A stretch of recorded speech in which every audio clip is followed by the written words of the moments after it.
সত্যি আমি এতবার গলসি পার্কে গিয়েছি, এত এত ভিডিও বানিয়েছি, এত এত কমেন্ট কিন্তু তখন করোনি, কিন্তু এখন যেই পরিমাণে সবাই কমেন্ট করছো তাই ভাবলাম যে চলো তোমাদের সাথে বড় ব্লগটা শেয়ার করেই ফেলি।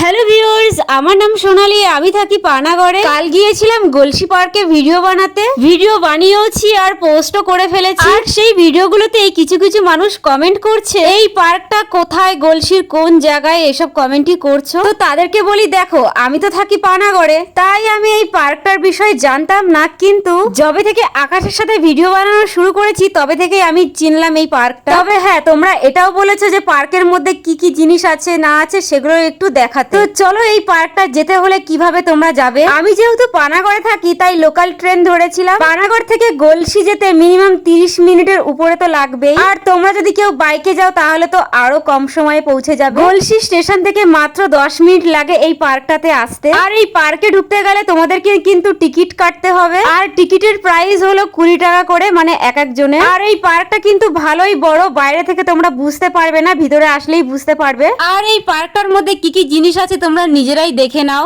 আগে যদি জানতাম তোমাদের এত কোশ্চেন থাকবে তাহলে আমি আরো ভালো করে সুন্দর করে পার্কটা ঘুরে দেখাতাম তোমাদের। যাই হোক, নেক্সট টাইম গেলে অবশ্যই তোমাদের সাথে শেয়ার করব কি কি আছে পার্কটার ভিতরে। আমি যেহেতু ট্রেনে করে গিয়েছিলাম তাই অনেকটাই লেট হয়ে গেছিল, আর তার জন্যই খুব একটা ভালোভাবে আমি ভিডিও বানাতে পারিনি, কারণ ট্রেনের টাইম ছিল 2টো, আর এই ট্রেনটা না ধরতে পারলে সেই 4টের সময় আমাকে বাড়ি আসতে হতো। তাই বেশি দেরি না করে 2টো লোকাল ধরে আমি চলে আসি পানাগড়ে। আর হ্যাঁ, আমার এই ভিডিওটা পানাগড় থেকে কারা কারা দেখছো আমাকে অবশ্যই কমেন্ট করে জানিও, আর এটাও জানিও আজকের ব্লগটা তোমাদের কেমন লাগলো। আর জানো তো এখন যেই পরিমাণে গরম পড়েছে বাইরে বেরোনোটাও মুশকিল হয়ে যাচ্ছে, মুখের অবস্থাটা একবার দেখো আমার। যাই হোক, বাড়ি ফেরার পথে এই ফলটা আমার চোখে পড়লো, তাই ভাবলাম চলো এই ফলটা বাড়ি নিয়ে যাই। আর এই ফলটা খেতে কিন্তু দারুণ স্বাদ। তো চলো গাইস, আজকের মতন টাটা।